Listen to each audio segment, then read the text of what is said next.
Minuman dulu Jan. Ada lakar itu saja kok din. Iya, apa sih dia?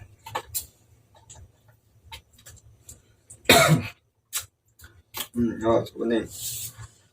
Oke guys, balik lagi bersama saya di channel Alenki Production ya.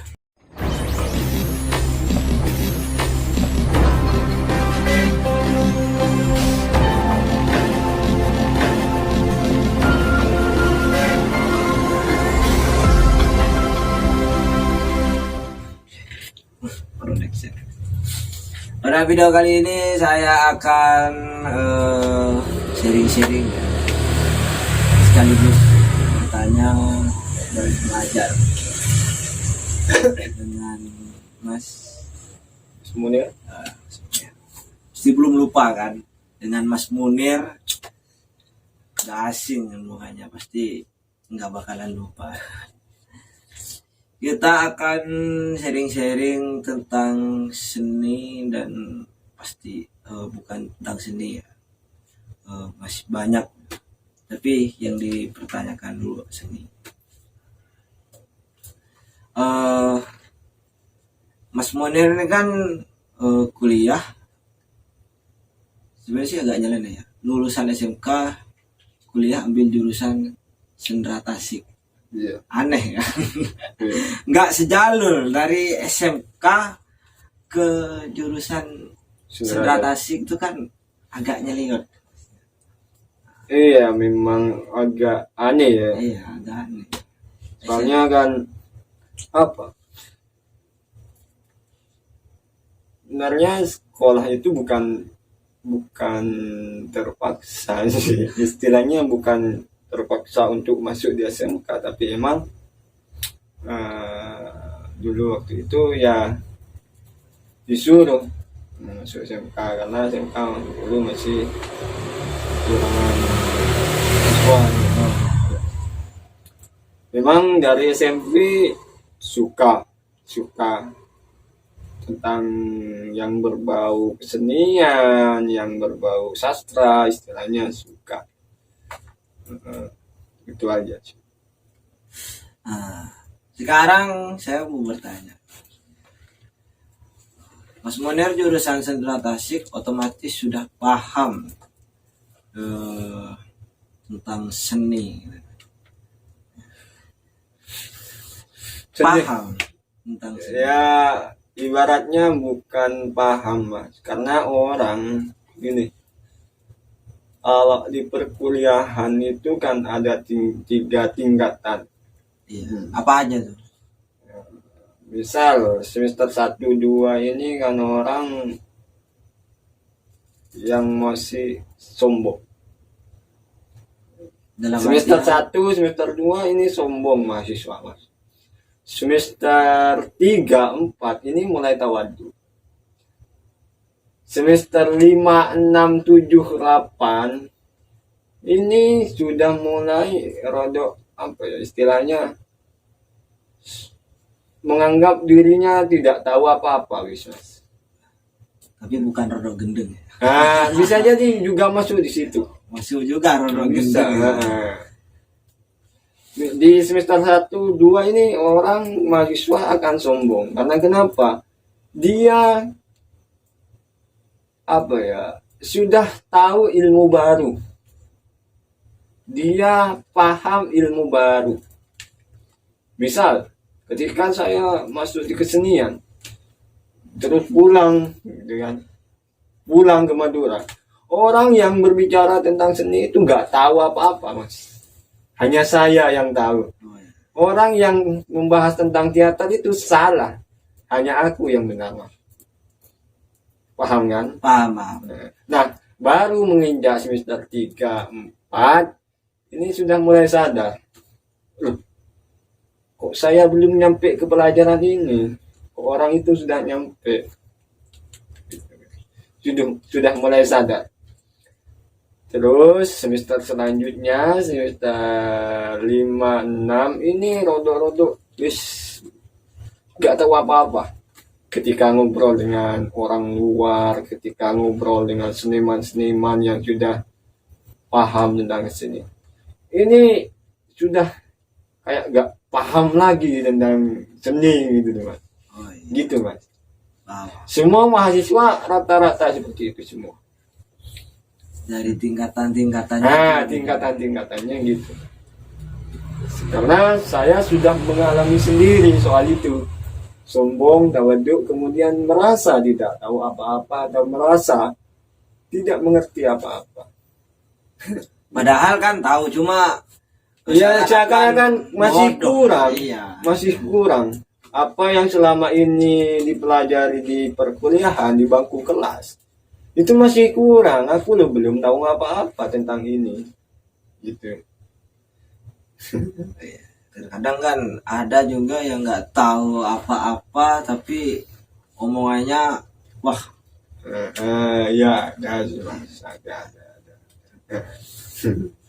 Ya, Gini Mas, kita kembali ke apa namanya seni. Barusan kan masalah tingkatan iya. seni. Menurut Mas Munir tuh apa yang disebut seni itu? Seni itu adalah cara sebenarnya, Mas. Apapun yang kita lakukan itu adalah ada seninya. Seni itu sebuah teknik, cara. Dalam artian ketika kita berjalan, ketika kita ngobrol seperti ini, ketika kita makan itu kan ada seninya. Kalau makan itu pakai tangan kanan itu kan seni. Tata cara. Ketika kita ngobrol bagaimana lawan bicara itu tidak merasa tersinggung, tidak merasa sakit hati dan lain sebagainya. Itu kan ada seninya. Ya kan? Di situ seni juga masuk. Bagaimana seni menghipnotis pikiran orang, bagaimana cara seni memanipulasi pikiran orang, kan banyak. Jadi seni itu bukan hanya berpatokan pada teater, seni rupa, seni lukis, dan lain sebagainya, tidak. Berarti sejak kita lahir tuh udah diajari seni oleh orang tua kan? Sudah diajari seni. Dalam artian itu kalau dalam bahasa Indonesia di Indonesia itu kan disebut seni. Tapi kalau orang Madura itu kan dari zaman dulu itu disebut tata krama. Tata krama. Benar. Itu. Jadi semenjak lahir sudah diajarkan seni. Tapi terkadang kan profesi kita berbeda-beda. Ada yang berprofesi seperti menjadi guru dan lain sebagainya. Padahal mereka berangkatnya menjadi seniman dulu. Kita diajarkan kalau malam, kalau waktu maghrib, tutup pintunya agar setan nggak masuk. Itu adalah tata cara seni. Gitu. Kalau nyapu yang bersih biar istrinya cantik, kan seni. Iya. Ya kan? Masuk seni. Jadi terkadang orang kan banyak yang menentang bahwa seni adalah harus gini. Pikiran orang itu, misal ya, kayak di teater itu banyak orang yang nggak sholat, terus teater itu mabukan, terus teater itu jarang mandi, teater itu pakaiannya nggak rapi. Ya terserah orang berbicara apa, tapi setelah kita telusuri lebih dalam lagi, ternyata seni itu bukan tentang itu lagi, tapi kedalaman hati.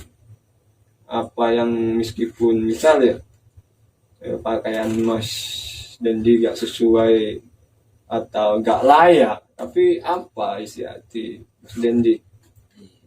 Misal kita semeran terus pakai tato, barangkali orang menyebutnya wah itu orang gak benar, tapi kita gak tahu apa isi hatinya, kan gitu. Ya kalau di kota itu kan udah wajar gitu. Wajar. Cuma kalau di Madura kan harus namanya juga di perkampungan harus sesuaikan. Mau sealim apapun kalau yang namanya udah dicat rambutnya, itu kan pandangannya orang itu udah beda. Lingkungan itu, seni itu juga berpatokan pada lingkungan. Jadi tidak semena-mena. Misal ketika kita sudah terbiasa kalau di luar itu pakai kolor kayak gini kan, nggak masalah. Tapi ketika pulang ke Madura misal, apakah itu layak? Nggak layak tentunya, karena kebiasaan orang Madura kalau malam ya sarungan, Iya. kopiahan kan gitu. Iya. Jadi harus disesuaikan juga, jangan semena-mena menafsirkan bahwa seni harus kayak gini, harus panjang rambutnya, harus disemir, harus tatoan, nggak gitu. Sesuaikan dulu dengan lingkungan sekitarmu. Di mana kamu berada, di situ kamu harus bisa beradaptasi. Jangan seolah-olah ketika kamu sudah merasa menjadi orang seni, kamu tetap membiarkan penampilan senimu di tempat yang apa? Yang kurang, atau bukan kurang sih, istilahnya nggak layak untuk penampilan itu, harus disesuaikan.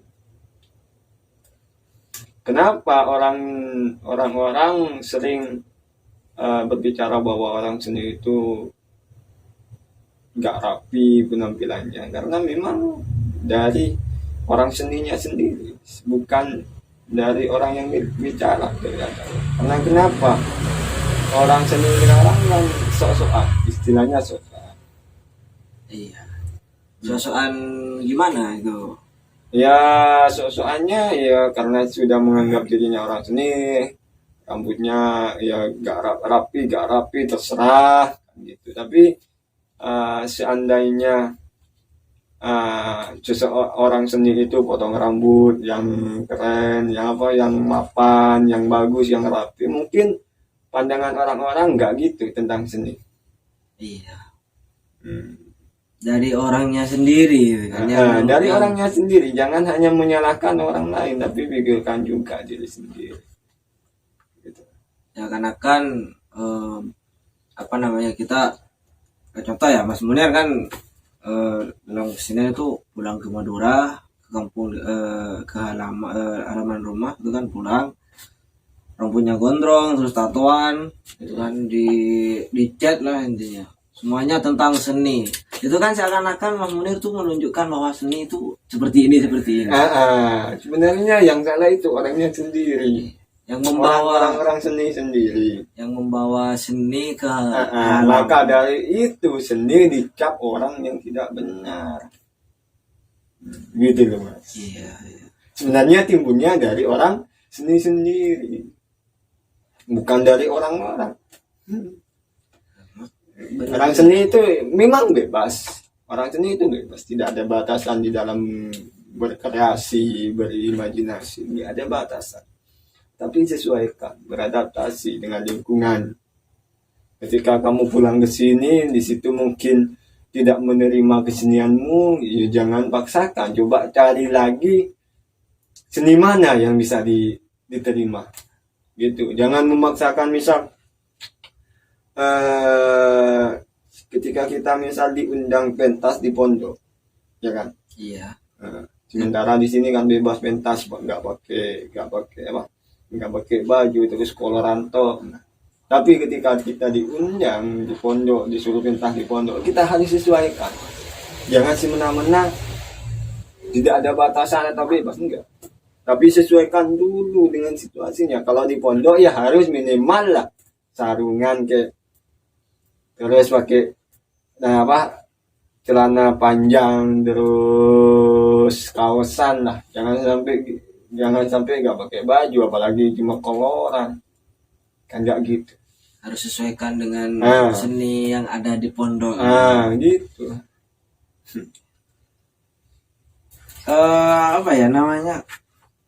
Tapi kalau ngomong soal seni ya, seni kan nggak harus berpatokan pada seni rupa dan seni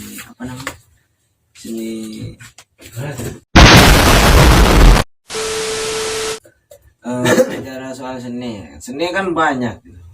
Iya. Nggak harus berpatokan pada seni rupa, seni gambar, seni lukis. Mas Munir pernah gagal nggak dalam seni percintaan? Kalau seni percintaan itu adalah seni yang paling memang apa ya mas? Sulit mas.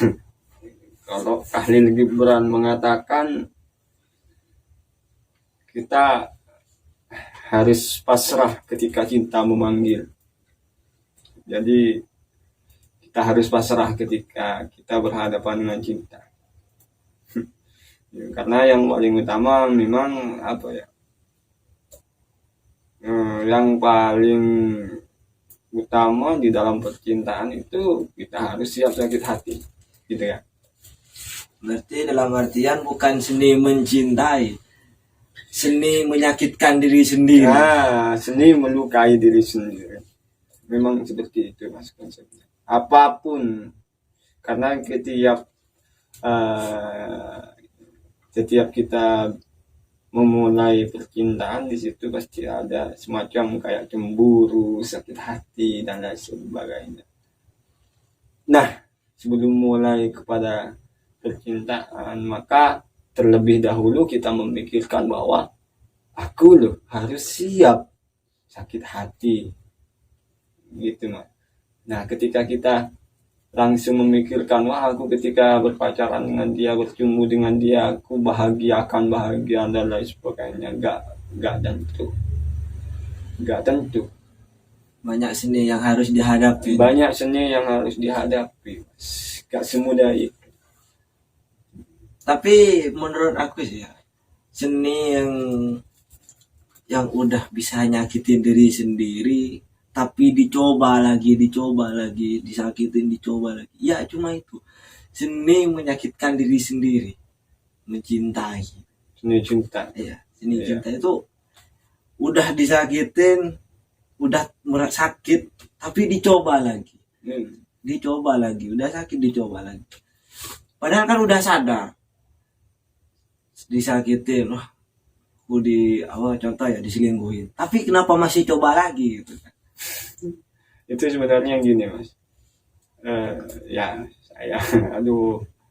saya membahas tentang perselingkuhan itu gimana ya mas, kalau bukan merasa tersakiti enggak, tapi teringat pengalaman. Memang konsepnya seperti itu, ketika kita anggap saja dipermainkan maka kita akan semakin cinta. Itu sudah konsep alam. Dalam artian gini, ketika misalnya saya pacaran dengan si A, ya kan?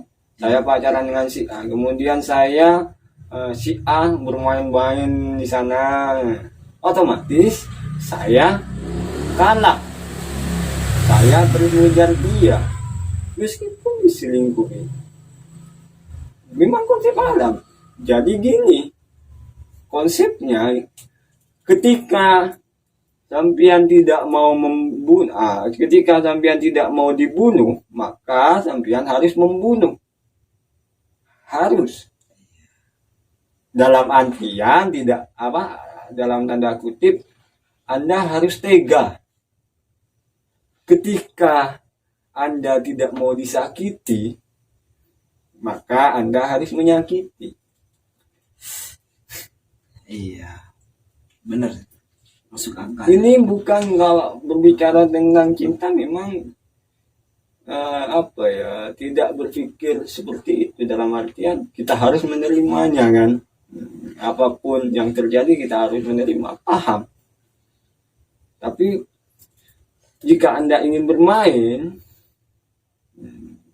mainkan. Karena yang saya rasakan gini mas, saya pengalaman, saya serius dengan seseorang, dia bermain-main. Saya tidak serius dengan seseorang, dia mengejar saya. Gitu. Jadi itu konsep alam memang. Pasti ada ketidakseimbangan. Iya. Tidak mungkin dalam satu hubungan itu tidak ada seperti itu. Pasti ada. Anda berani main-main, otomatis saya harus siap dimainkan. Ada lagi, masih dalam seni percintaan, seni percintaan, seni menyakitkan diri sendiri itu tumbuh ketika kita itu disakitkan, ketika kita itu disakiti ya. Tapi jika tidak ingin ditumbuhkan lebih tinggi, kadang kan ada yang gini, ketika kita contoh ya, saya itu diselingkuhi atau disakitin lah segala macam, otomatis pikiran dalam apa ya, dalam artian galau gitu kan, merenung gitu kan, itu akan lebih tumbuh ketika kita diiringi dengan sebuah lagu yang agak-agak sek gitu. Nah, iya. Maka dari itu, ketika kita sakit hati, jangan lari. Jangan lari, tapi nikmati sampai kamu sembuh. Ketika kita lari, kita akan terus kepikiran. Jangan lari. Ketika kamu sakit hati, jangan lari. Maka, ya gini, istilahnya teruslah pikirin dulu. Dalam artian, ketika kita sakit hati, jangan pernah manipulasi diri. Harus jujur. Memang kelihatannya ketika kita kayak ngumpul, kita sok-sokan tertawa kan, yang apa, meskipun di dalam hati kita sedang meneteskan air mata gitu kan. Iya. Kita sok-sokan tertawa, ya enggak apa-apa. Sekali Anda ingin menangis, menangislah. Jangan pernah lari, karena ketika kita lari, kita sok-sokan, pura-pura lupa dan lain sebagainya, maka itu akan semakin gagal move on. Nikmati. Dalam artian nikmati itu, kita istilahnya kita bisa lah menyembuhkan diri dengan ini itu, gak apa-apa. Tapi ketika kita pulang dari kerja, terus merenungkan lagi hingga kembali, nikmati. Dalam artian sakitmu itu harus dinikmati sampai kamu sembuh. Nah, ketika sembuh, biasanya orang itu istilahnya kayak mati rasa, Mas. Dia sudah tidak memikirkan percintaan. Yang ada di pikirannya bagaimana saya sekarang harus main-main, wis. Maka dari itu orang tulus jangan pernah bermain dengan orang tulus. Karena Anda yang dulu belum tentu Anda yang sekarang. Anda yang sekarang belum tentu Anda yang dulu. Kebalik, Mas.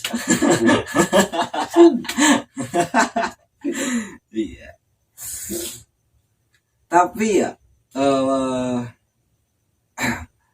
Mas Munir kan pernah nggak disakitin gitu? Pernah. Oh, sering. Sering. Ya emang si perempuan tuh suka menyakitin gitu. Nggak ngotak sih. Nggak ngotak.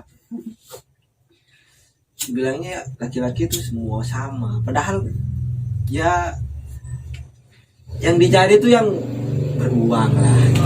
Otomatis yang sekarang tuh dicari ya. Mas Munir pernah sering disakitin. Menikmati apa yang disakitin. Menikmati sakitnya. Iya, sakitnya. Pada akhirnya lupa. Pada akhirnya sekarang alhamdulillah kayak pulang. Dalam artian gini, saya masih berhubungan kan sama sama Miss Egg lah kata anak sekarang kan Miss Egg gitu kan. Saya masih berhubungan sampai sekarang, biasa cerita video callan kan biasa, tapi gak terlalu ya. Dalam artian apa yang saya omongkan belum tentu benar 100%. Mungkin itu hanya manipulasi. Karena bukan sok kejam atau apa, enggak. Saya mencoba berdamai dengan diri sendiri dulu. Apa yang dia lakukan kepada saya terima. Saya tidak punya dendam apapun. Saya tidak punya maksud apapun atau kejahatan apapun. Saya tidak pernah. Tapi saya tidak ingin mengulangi kembali dengan orang yang sama. Gitu aja sih. Gitu aja. Tapi terkadang memang ketika kita kenal orang baru, memang pemenangnya tetap orang lama. Ya, benar banget. Pemenangnya tetap orang lama. Kita tidak bisa lepas dari orang lama. Kenapa, Mas? Enggak apa-apa. Soalnya apa ya? Berbicara soal itu Iya, kita apa ya berbicara di belakang layar aja. Soalnya agak bahaya gitu kan mengungkapkan sesuatu yang belum kata anak-anak itu yang sekarang udah terbentuk dalam bahasa gamon gitu kan, jangan terlalu diungkapkan di depan layar gitu. karena gini, saya menjalani kayak saya menjalani hubungan 1,5 tahun itu masih memikirkan orang lama. Tapi sekarang enggak. Ketika saya udah hancur dengan orang yang sekarang, maka saya harus melupakan kedua-duanya. Dan ketika kita terlalu memikirkan asmara tentang percintaan, maka pikiran seakan-akan butuh, tidak ada. Dan saya sudah merasakan hal itu. Jadi ketika kita terlalu fokus dengan percintaan, maka semuanya akan hancur. Dunia ini seakan-akan kiamat. Yang ada sakit, Pikiran nggak tenang dan lain iya, sebagainya. karena memikirkan ya pasangannya terus itu kan. Iya. Nggak fokus mau ngerjain ini, Iya. terus berantem pada akhirnya malas mau kerja gitu kan, biasanya gitu. Tapi sekarang gini, kebanyakan orang yang sudah sembuh dari lukanya itu akan kelihatan lebih bahagia, lebih plong dan lain sebagainya, dan dia istilahnya sudah lebih asik berteman sesama laki-lakinya, atau ketika ingin menjalin pertemanan dengan perempuan itu lebih tidak melibatkan perasaan. Cukup berteman aja, gak usah bawa perasaan gitu aja. Baru nanti ketika mungkin ketika ada seseorang yang memang ingin yang ingin meyakinkan hati kita untuk dibuka kembali, mungkin bisa.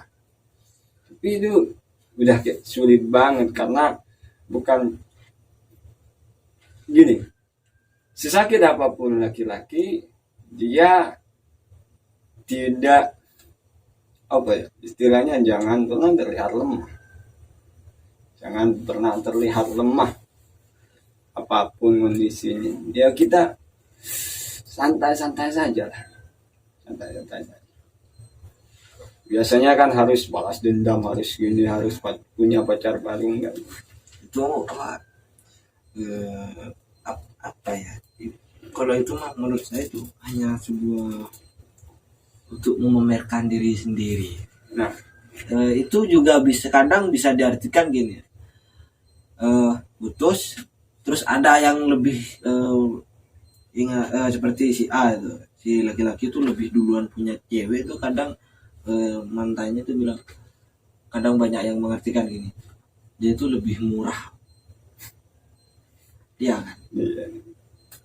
Nah kan bagaimana prosesnya, ya kalau cuma mau buat balas dendam itu hanya kebahagiaan sementara, karena dari niatnya itu udah beda kan. Apa-apa itu tergantung dari niat, meskipun pacaran itu kan dosa, cuma kan dari niatnya gitu kan. Ya masalahnya itu nggak tahu niatnya apa gitu kan. Cuma kalau masalah pertemanan antara laki-laki dan perempuan itu, kalau sekarang nggak ada yang 100% berteman, nggak ada. Tujuannya pada ujung-ujungnya akan mengungkapkan perasaan. Nggak ada yang 100% mau berteman. Ya nggak semua, tapi 98%. Tapi gini Mas, kalau saya sendiri gini, misal kita kenalnya dari teman dan saya tidak bermaksud untuk mencintai dia, atau ketika pandangan bersama saya tidak suka dia, ya wis. Saya pada akhir berteman seberapa lama pun saya nggak akan cinta. Itu kalau teman perempuan. Gitu. Tapi kalau memang dari pandangan pertama sudah merasakan cinta, mungkin beberapa saat kemudian akan diungkapkan gitu. Ya guys, Kita lihat di pertemuan pertamanya dulu. Kalau saya sendiri, iya kalau dikenalin sama teman itu artinya agak gimana. iya, Tapi kalau udah pandangan pertama itu udah dari agak jarak jauh itu udah wah, bikin bergetar. nah, iya bisa. Itu pasti pada ujung-ujungnya dekatin. Rasanya ini banyak ya. Yang namanya laki-laki tuh ya gimana gitu kan. Jangan diungkapkan di Iya, kita berbicara privasi kalau mau Iya, itu mas. setelah Itu itu privasi. rahasia laki-laki. jangan terlalu dibuka ya. Perempuan udah gak boleh tahu. Cukup laki-laki. Ya gitu mas. Aneh. Bukan hanya sekedar seni yang berharga kayak patung terus lukisan, bukan hanya rupa tertentu itu berarti Iya banyak. Kalau di Maduranya itu tata krama, kata kerama cara iya benar. Ya saya kan apa istilahnya, kalau di dunia kesenian saya sudah merasa tidak tahu apa-apa mas. Soal dunia kesenian saya sudah tidak merasa apa-apa. Dulu semester 1-2 ketika orang berbicara seni, saya punya teori. Saya sekolah seni. Gitu kan. seakan-akan Mas Munir yang paling pintar. Seakan-akan saya yang paling pintar. Gitu kan. Tapi ketika sudah menginjak semester 2, ternyata banyak. Malahan saya merasa bahwa adik kelas saya lebih unggul daripada saya. Soal kesenian, soal konsep-konsep lebih unggul. Karena memang orang semakin tua maka akan semakin merunduk kadang-kadang. Ada yang juga akan semakin ke atas. Ada. Jadi tidak semuanya orang yang menginjak dewasa kemudian tua itu enggak semuanya nunduk. Tapi ada yang membusungkan dada. Ada. Ya. Sama saja kayak prinsip orang zaman dulu itu kan, orang kalau semakin contohlah padi gitu kan, orang kalau semakin berilmu itu semakin tawadu atau lebih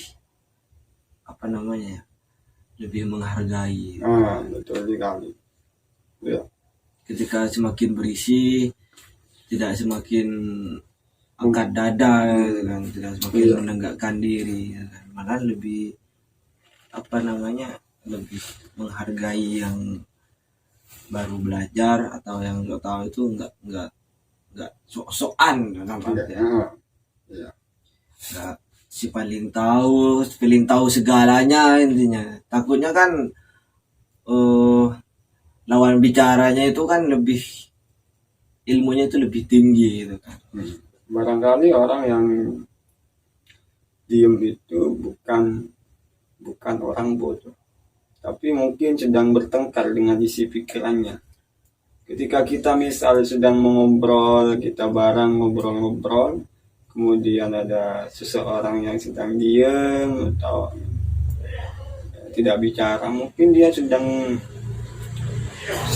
bertengkar dengan isi pikirannya. Apa yang teman-temannya sampaikan dia cerna, kemudian nanti biasanya sekali dia ngomong itu akan meratakan, dalam artian bisa menjadi istilahnya menjadi tombak di dalam pembicaraan itu, berbobot biasanya sih itu.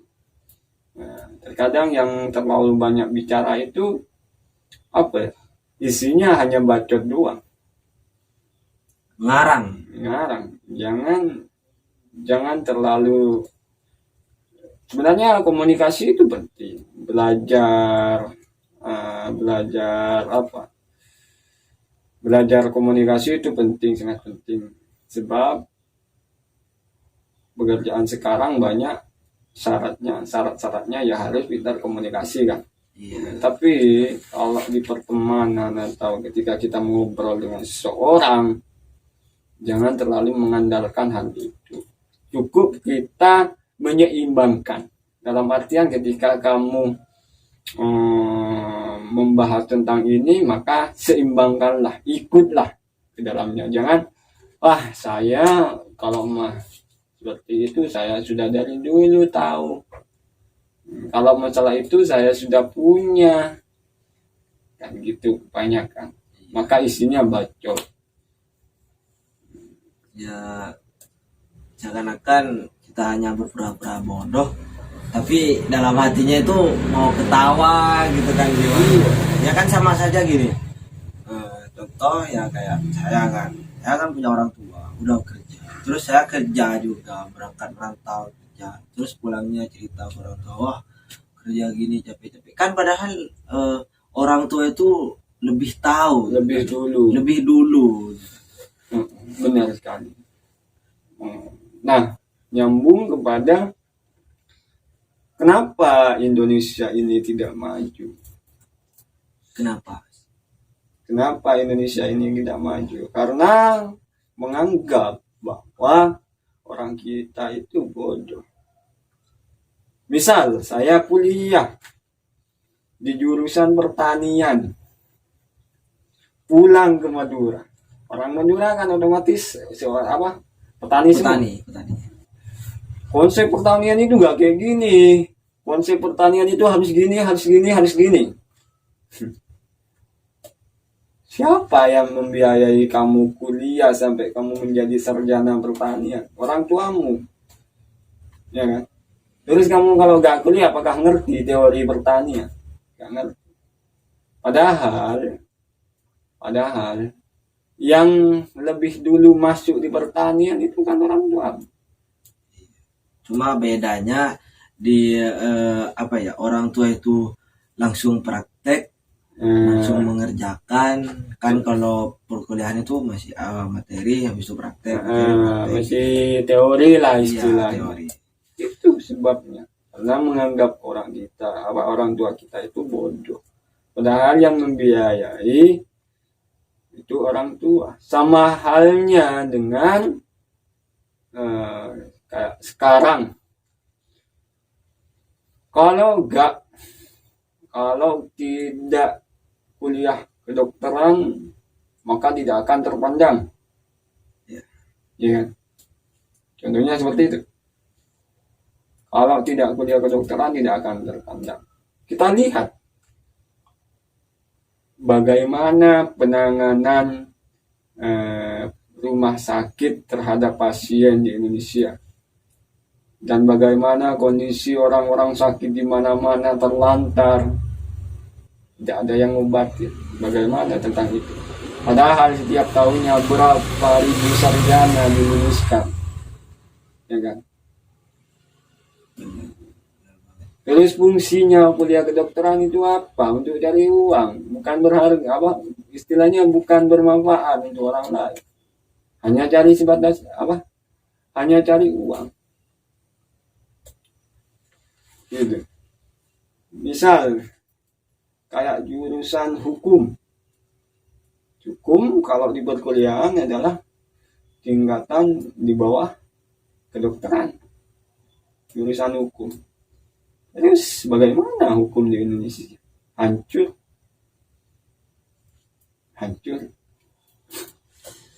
Jadi seolah-olah bukan orang kesenian itu tidak bisa membangkitkan kesenian, kan gitu. Tapi yang terpenting orang kesenian itu bagaimana caranya bisa bermanfaat.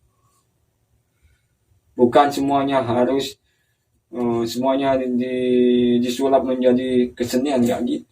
Istilahnya bagaimana dengan senimu atau dengan kreativitasmu suatu kampung itu atau suatu keadaan itu bisa lebih baik, gitu aja. Singkatnya gitu. Singkat. Kuliah di teater tidak harus kamu menjadi seniman, kamu harus menjadi entertain.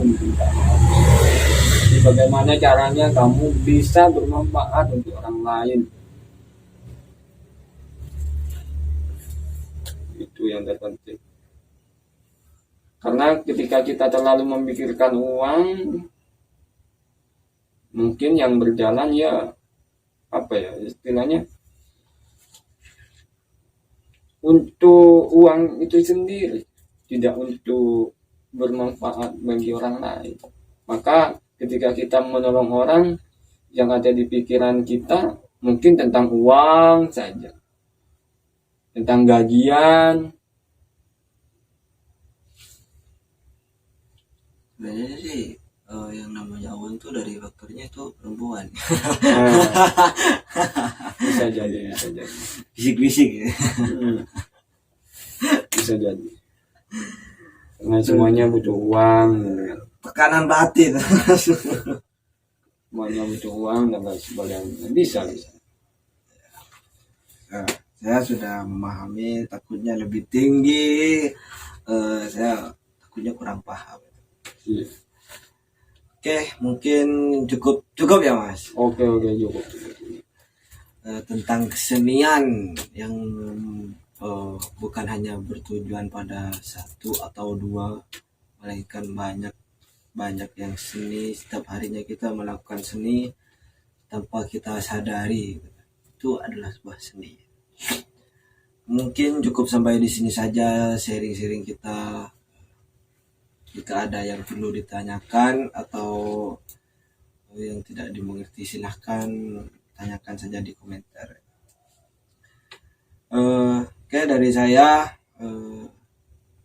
channel Alengki Production. Jika ada kesalahan kata atau kekeliruan kata dari segi ucapan ataupun apa itu, saya mohon maaf. Jangan lupa like, subscribe, komen, share ya. Oke, assalamualaikum warahmatullahi wabarakatuh. Waalaikumsalam warahmatullahi wabarakatuh. Tuh.